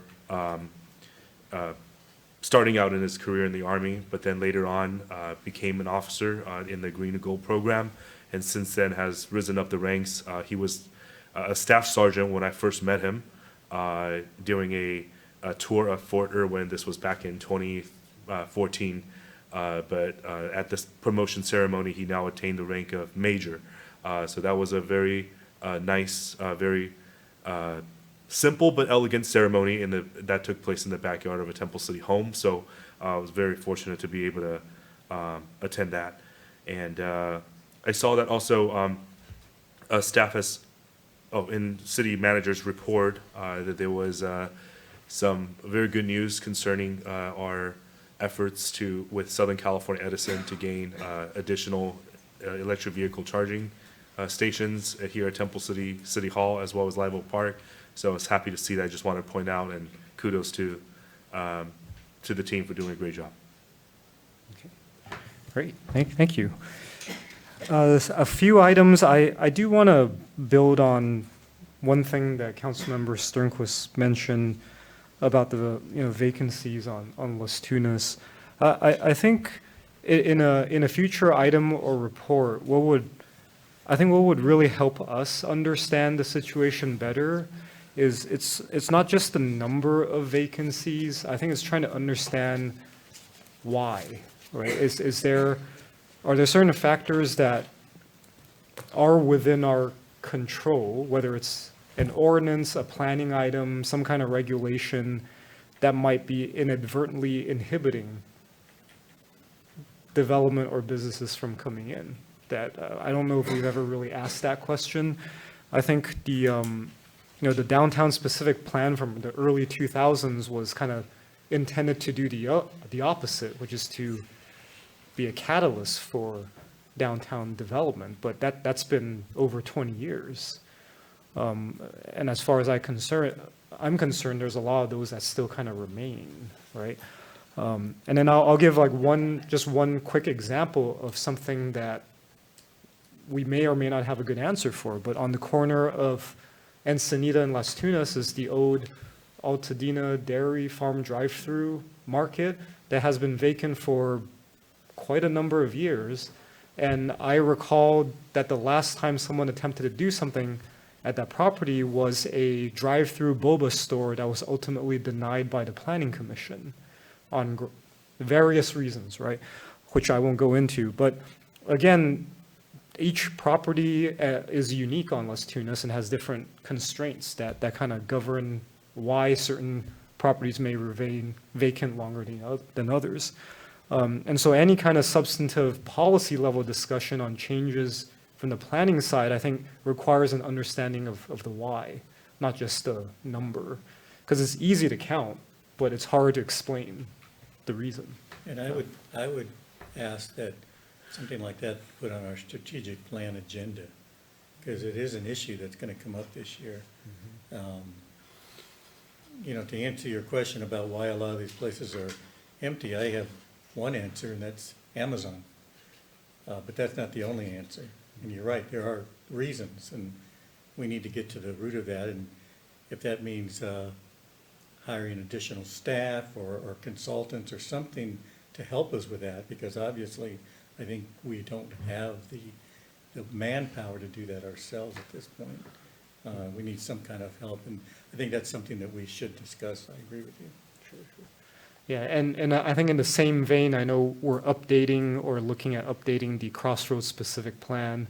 And again, we have to think about when we created that specific plan, what was the context of that creation, and what are we hoping to achieve through updates or amendments? Because obviously we want to make things better. We've learned a lot since the adoption of the last general plan update and the Crossroads specific plan. So are we going to do something about it based on the data that we've gathered since then? I mean, I think these are some of the questions that kind of need to be brought to light at a future discussion. Now, on a much lighter note, I do greatly appreciate the Easter egg hunt, and there was quite a lot of attendees. The weather was nice, although trending on the warmer side. Saw a lot of pancakes being served. Although we ran out of sausage. Yeah, that's what I heard. We ran out of sausage. How do you run out of sausage? But they think they went to get some more. So they had a backup plan. Yeah, but it was very popular. It was Saw good. a lot of families. The line was very long. Yeah, and again, I just want to bring this. I like bringing this up because I feel the change we did in terms of how the kids do the hunt, the part where we don't let the parents go in, has been an excellent idea. Kids are very civil with each other. And the way we kind of have it set up is organized, and everyone gets a fair shot at collecting the eggs. So a lot of happy faces on Saturday. Another item, as Councilmember Sternquist was talking about constituent outreach, I did want to ask that Brian perhaps remind or educate us about certain ordinances within our parks as it pertains to things like riding bicycles, and maybe just offering us a history or explanation as to why those ordinances exist. Perhaps if you could bring that back at your next city manager's report. Certainly. Okay. All right, and that's it for me. So we will move on to the last item, additional public comments on items not listed on the agenda. Is there anyone who'd like to speak? Neighborhood watch next week. Neighborhood watch, okay. And that is at La Rose? No. 16. La Rosa, okay. That's what I thought. Thank you. Neighborhood Watch, Mayor. 16th at La Rosa Elementary, 5:30. Oh, and we have Mr. Trevino. Mr. Charles Trevino.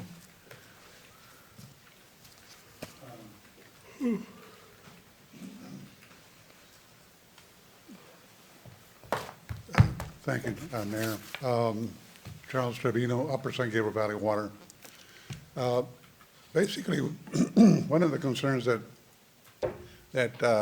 I brought up and our colleagues at Water is we're looking into the proliferation of AI data centers and the impact that they have on water and power. And the concern is how much water they're using, what's going to happen with that water, how will it be treated after it's been used, and what kind of power plants are they putting in there that would cause us to be concerned about water quality and water supply. We are in good shape. We have plenty of water. We've been able to store quite a bit of water.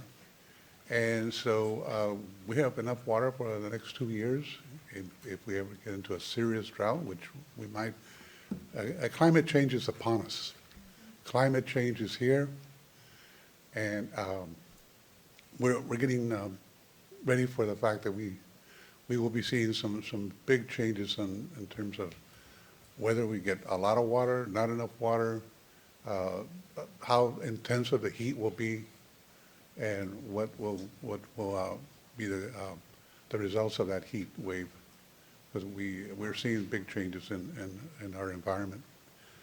On another note, which is not about water, but I'm glad to hear the concern about Las Tunas. It's been an ongoing issue. It's a sad situation because it's a storied boulevard with so much history. And I agree with Councilmember Chavez. It is a code enforcement issue. It's something that really I would love to see the city bring back Las Tunas. I used to love driving down Las Tunas and seeing all the other shops and stuff. So I know it's not a water issue, but it's a quality of life issue because I love Temple City. Thank you. Charles, Yes. Thank you. I saw it, but I can't recall. Can you share the Water Fest Yes, dates with us? We're having the Water Fest May 4th, I believe it is. Yeah, yes, I believe it's May 4th. Santa Anita Park? Santa Anita Park, yes, Catherine Parker's, It's a weekend, I believe. yeah, so, yeah. I think it's a week before Contract City. Yeah, Saturday, May 2nd, I just looked it Oh, up. is it May 2nd? Uh-huh. It's a fun event, always. And, Well, you're all invited, it's a great event. and they Yeah. have a nice reception. I forget, I think it's at noontime. At noontime, yes. But all the elected officials can go and you take the kids, they have popcorn, cotton candy, and they have a really nice lunch and your surrounding cities. Is it at That's Santa great. Anita Park? Yes. Okay, Yeah. yeah, okay, It's they a have great it there community event, Big event. every year, right? community event, yes. Yeah. So I look forward to seeing all of you all there, get an opportunity. Thank you. Sorry, I speak for everybody. Any questions? I'd be happy to answer any questions that anybody might have. No? Charles? I don't know if you saw that report, you brought up the AI water issue, and that seems to be becoming a quite popular news item, and I heard on the way over here that unfortunately some council member in Indiana, someone shot at his house because he voted for an AI data center to go in. Wow, wow. So it's getting kind of weird. Well, we've asked, speaking of lobbyists, we've asked our state lobbyists to look at talking to legislators on enforcing, making sure that the AI looks into making sure that the water supply will not be adversely affected. Because I think that's something that the legislature has not been diligent enough to address. So we hope to maybe bring back some good news later down the road on AIs and the impact it's going to have on our environment and our quality of life. Thank you.